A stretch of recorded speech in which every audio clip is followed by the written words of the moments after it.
Bom, pessoal, nós vamos na aula de hoje falar sobre as articulações. Vamos ver alguns aspectos bem gerais sobre as articulações. Não cabe aqui a gente entrar em muitos detalhes, que não é também o objetivo da nossa aula. Quando a gente fala de articulações, a gente entra num campo de estudo que é chamado de artrologia. Artros significa articulação, logos significa estudo. Então, do grego, artros, logos, estudo das articulações, que é o que a gente conhece aqui por artrologia. No Brasil, a gente também conhece uma articulação como juntura, ou seja, se a gente pensar de uma maneira bem simples, juntura ou articulação é o que junta, é o que mantém próximo, mantém unidos elementos ósseos, que é o que nos interessa nesse momento. Na aula passada vocês viram quais são os principais elementos ósseos do nosso corpo, como que eles se formam, quais são as características deles, e aqui a gente vai ver como eles se relacionam uns com os outros. Então, as articulações garantem a manutenção ou a junção desses elementos ósseos, dando um aspecto de que esses dois elementos ósseos estão como se fosse uma estrutura única, ou dando o aspecto de que esses dois elementos ósseos são duas estruturas separadas que se movem entre si. Então, a gente tem vários arranjos estruturais que garantem capacidades, que têm características diferentes, que garantem funções diferentes. Então, de uma forma muito genérica, a gente pode dizer que as articulações apresentam estruturas relacionadas, ao crescimento ósseo, ou seja, vocês viram na aula passada um dos tipos de formação de osso, por exemplo, tendo uma cartilagem que serve como molde, e aí o osso longo desenvolve a partir daquele molde de cartilagem. Então, aquela cartilagem que está ali, naquele momento, a gente chama de articulação, mas ela é uma cartilagem que depois vai desaparecer, ela garante o crescimento daquele osso. A gente vai falar mais um pouquinho daqui a um pouco mais adiante. Essas articulações, por manterem próximos dois elementos ósseos de maneiras diferentes, elas garantem transmissão de forças, seja de distensão, de compressão, de torção ou de cisalhamento, que uma força de arraste de uma peça em relação à outra. Então, nós temos categorias diferentes, né, de forças sendo transmitidas por conta desses arranjos estruturais que as articulações apresentam. O que é importante de formas mais ou menos evidentes, nós garantimos movimento, nós garantimos estrutura do nosso corpo. Não é aqui objetivo dessa aula fazer com que vocês entendam todos os detalhes sobre articulações. Então, a ideia aqui é que a gente entenda de uma maneira bem genérica como as articulações se apresentam. Então, numa primeira parte da nossa aula, nós vamos falar das sinartroses e numa segunda parte das diartroses. Qual é a diferença entre elas? Ponto principal: sim, junto, de eu vejo dois elementos. Essa é uma forma mnemônica que eu encontro que facilita bastante a vida da gente. Então, sinartrose é como se fosse um sincício, uma coisa única. Então, eu tenho um encontro daqueles elementos ósseos, dando uma ideia de continuidade, como se eu tivesse a continuidade desse elemento ósseo passando a esse outro elemento ósseo. Então, eu tenho uma continuidade. Na diartrose, eu tenho uma quebra de continuidade. Então, eu tenho a contiguidade. Esses elementos ósseos estão assim se encontrando, mas eles não são tão próximos ou tão unidos como se fosse uma coisa única. Eles estão suficientemente próximos para se relacionarem, mas eu posso fazer movimentos entre eles. Então, essa é uma característica da diartrose, que também vai ser chamada de articulação sinovial. Deixem isso para a segunda parte da nossa aula.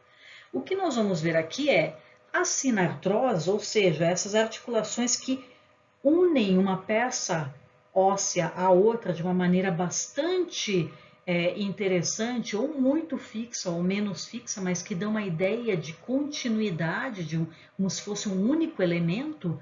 Nós vamos ver que quem faz essa aproximação vai ser ou tecido fibroso ou tecido cartilaginoso.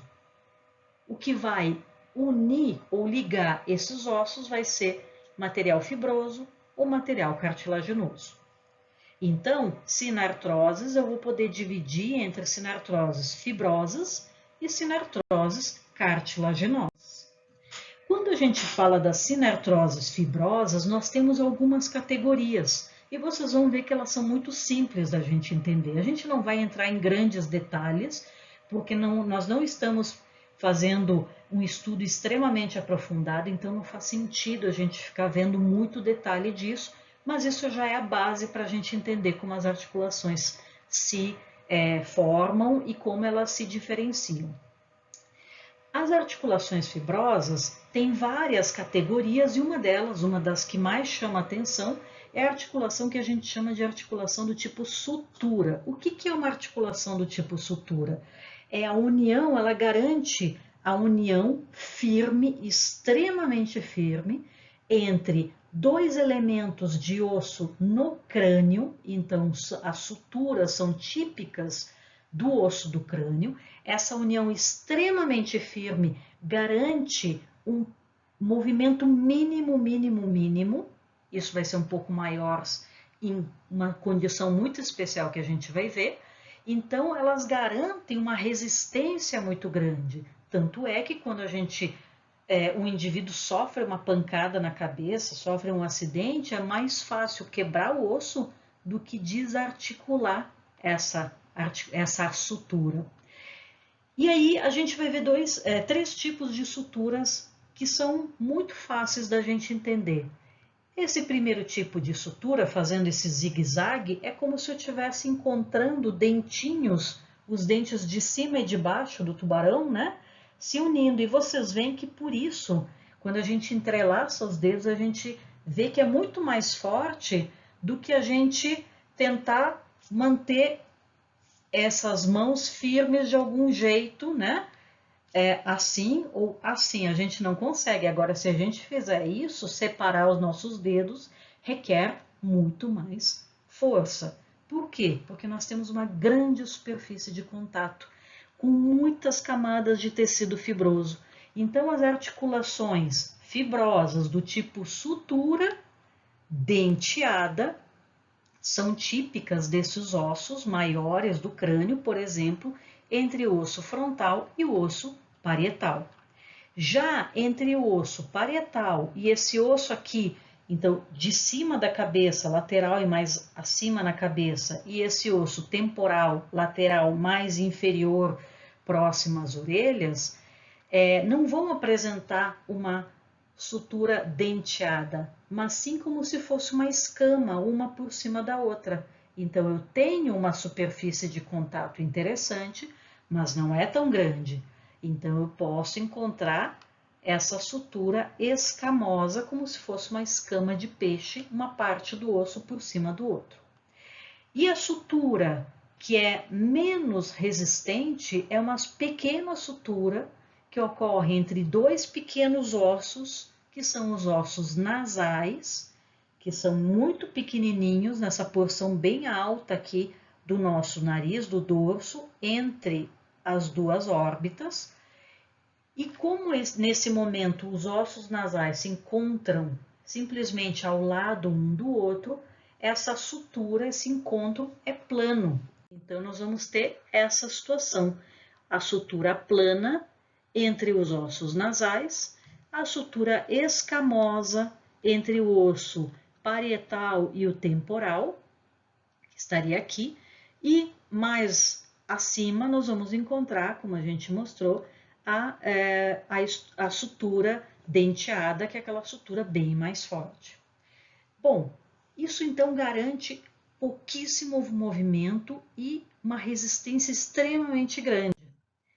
Vocês viram na aula passada que existem duas formas da gente formar um osso, ou a partir de um molde de cartilagem, ou a partir de um molde de membrana.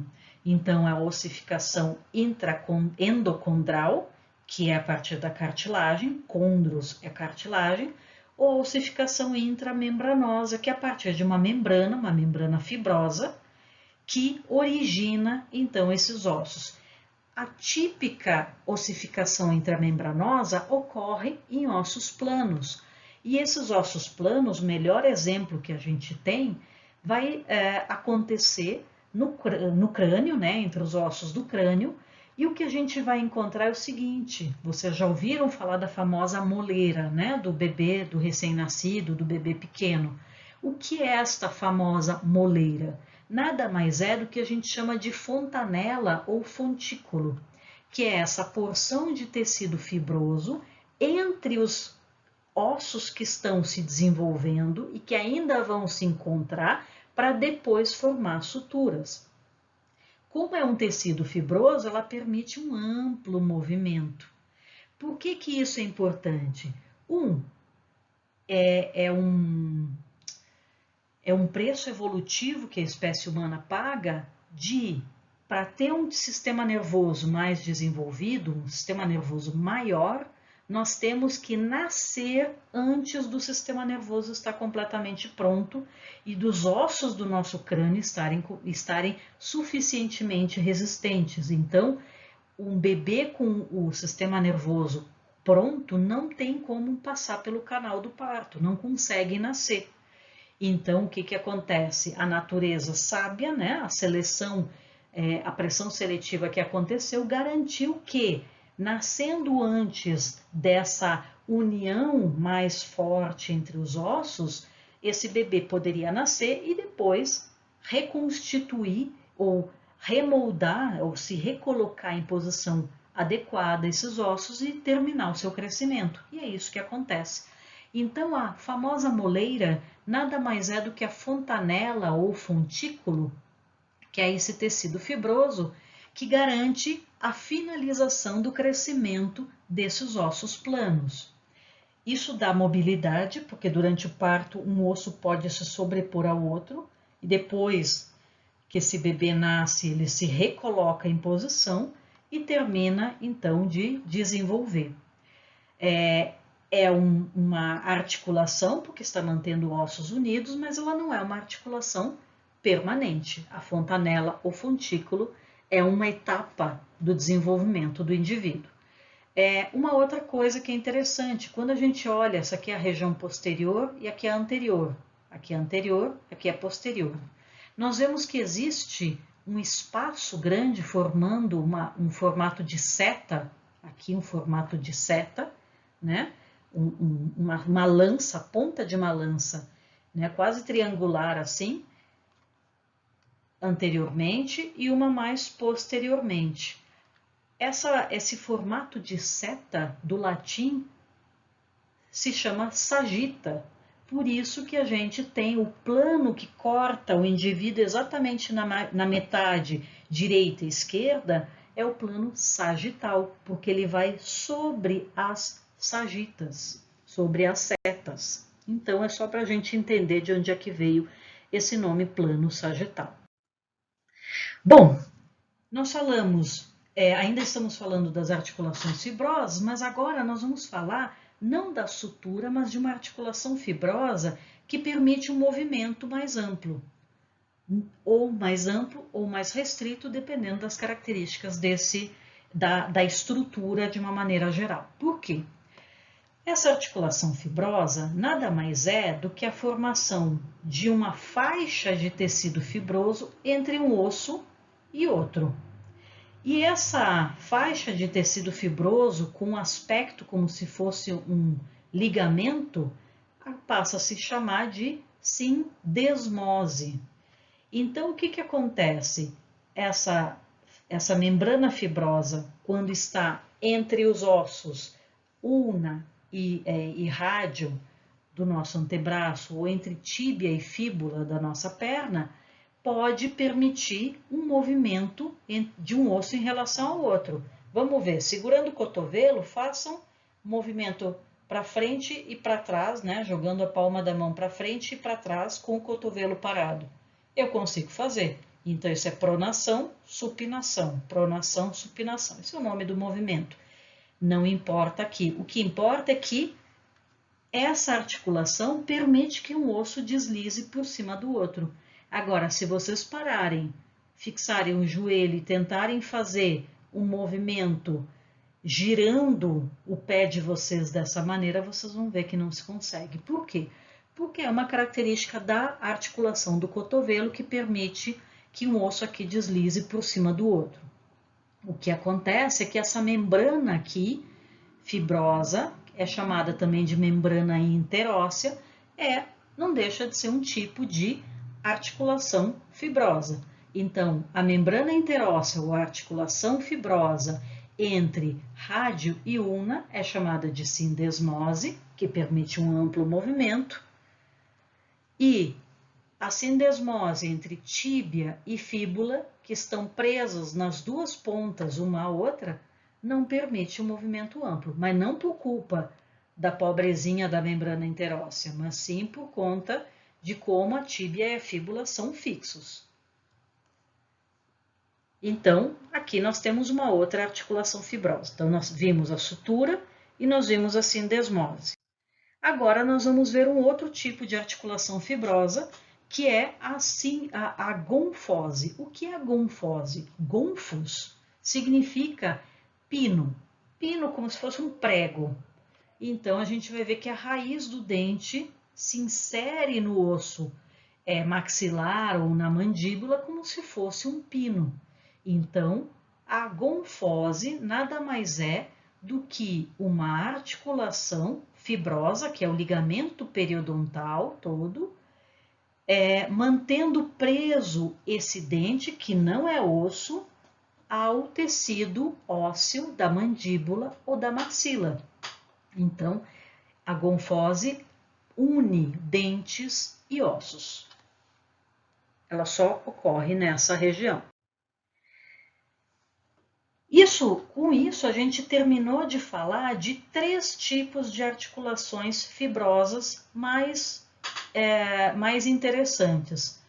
A sutura, a sindesmose e a gonfose. Agora, nós vamos falar de um outro tipo de articulação, que também é sincondrose, que é a sincondrose, que também mantém os ossos unidos, mas agora não por tecido fibroso, mas sim por tecido cartilaginoso. Por isso, cartilagem, condros, origina então esse nome de sincondrose. Bom, quando a gente tem uma condição em que, durante a formação daquele osso, eu tenho aquele molde de cartilagem, ou seja, uma cartilagem primária, ela é uma articulação, ela está como uma articulação e durante o crescimento do osso, de repente, ela desaparece ou não. Então, essa sincondrose, que foi formada a partir daquele molde de osso, ela se apresenta daquela maneira ainda no indivíduo adulto ou ela termina de ser substituída completamente por tecido ósseo e vai se apresentar com uma pequena cicatrizinha. Mas inicialmente tinha aquele molde de cartilagem, então a gente diz que é uma articulação primária. A sincondrose, então, vai ser formada por cartilagem hialina e o aspecto hialino da cartilagem, o aspecto esbranquiçado da cartilagem, quer dizer o quê? Que nós não temos um aporte de sangue muito rico, muito grande. Então, é uma cartilagem que não tem grande capacidade de se refazer, de se reestruturar. Essa cartilagem ela pode ser, seja para união temporária, ou seja, quando tem um osso longo em crescimento, que eu já citei 3 vezes, então aquele pedacinho de cartilagem que vai ossificando e que permite o crescimento do osso longo, É uma sincondrose, só que ela é temporária, ela garante uma união temporária, porque depois ela é substituída completamente por osso, ela desaparece. Porém, tem uma outra situação em que ela não desaparece completamente. E o melhor exemplo é essa porção anterior das costelas, quando as costelas se encontram com esse osso do nosso peito, que a gente chama de externo. Então, essa porçãozinha, esses centímetros mais anteriores das costelas, se encontram no externo e não ossificam, eles continuam como uma cartilagem. Então, ela é uma sincondrose agora permanente. Então, ela sempre se mantém como uma cartilagem. A gente vai depois discutir alguns exemplos, mas não é taxativo completamente. A gente vai ver que com o envelhecimento a gente tem umas pequenas alterações, mas não importa. Aqui a ideia é essa. E a gente tem um outro tipo de articulação cartilagínea ou cartilaginosa, que ela é formada depois. Então tem a formação do osso e a deposição ou a formação posterior dessa a articulação cartilaginosa. Por isso eu chamo ela de secundária. Ela não estava ali e é ela que, por exemplo, permitiu que o osso se originasse. Ela é um evento separado da formação do osso. Então, por isso ela é chamada de secundária. Uma característica interessante da sínfise, que é o nome dado a essas articulações, elas são articulações formadas por tecido cartilagíneo não tão puro. O que eu quero dizer com não tão puro? Em vez de eles terem cartilagem hialina, que tem nada praticamente de aporte sanguíneo, então a capacidade de regeneração é mínima, na sínfise eu tenho uma composição mista, então é um tecido fibroso e cartilaginoso, então é uma cartilagem com alguns elementos fibrosos ali.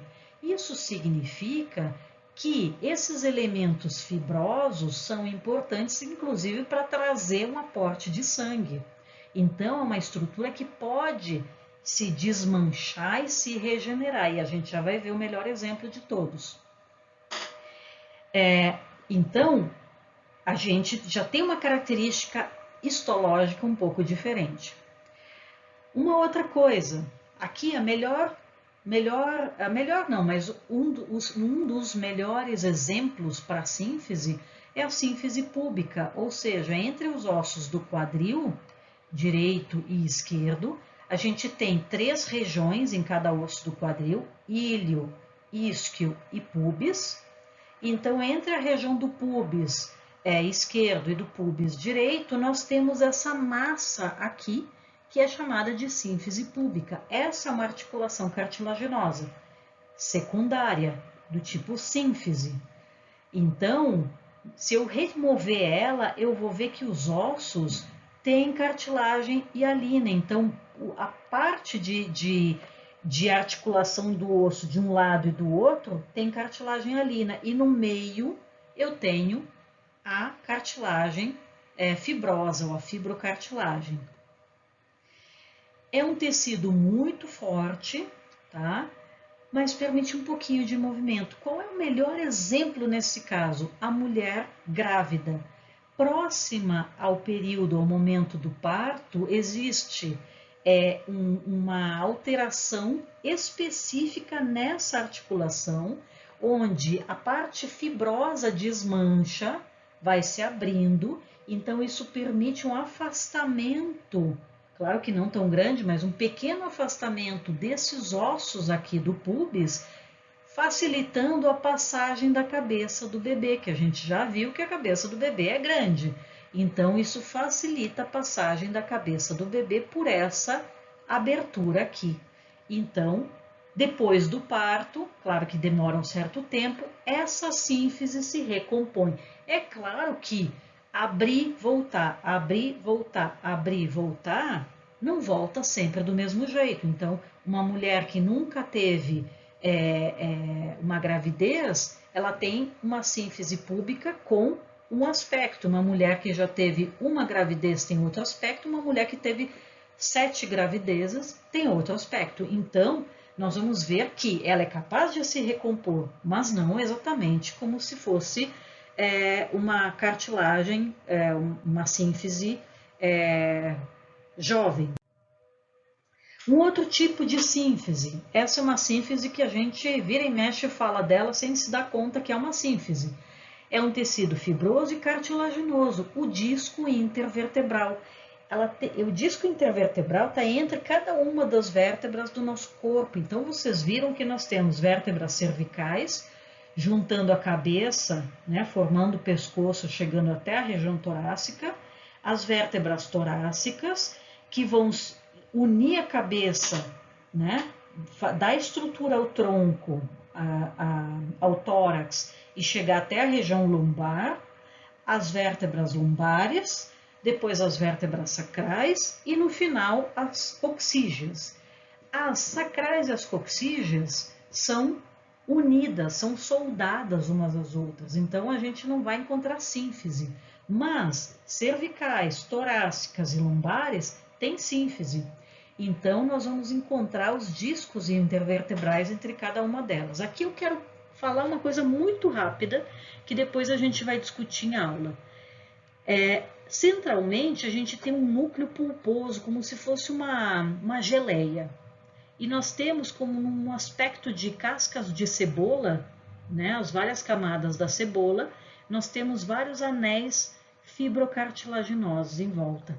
Esse é o tchan dessa cartilagem, dessa articulação. Porque uma vértebra embaixo, outra vértebra em cima, ela suporta por conta desse núcleo pulposo, suporta distensão, suporta compressão, suporta movimentação para trás ou movimentação para frente. Então, ele consegue dar estabilidade a uma vértebra em relação à outra, mesmo em posições diferentes. E a gente vai depois discutir um pouquinho sobre a hérnia de disco em aula, porque existem características exatamente de como é formada essa sínfise e que podem facilitar o aparecimento de hérnias de disco.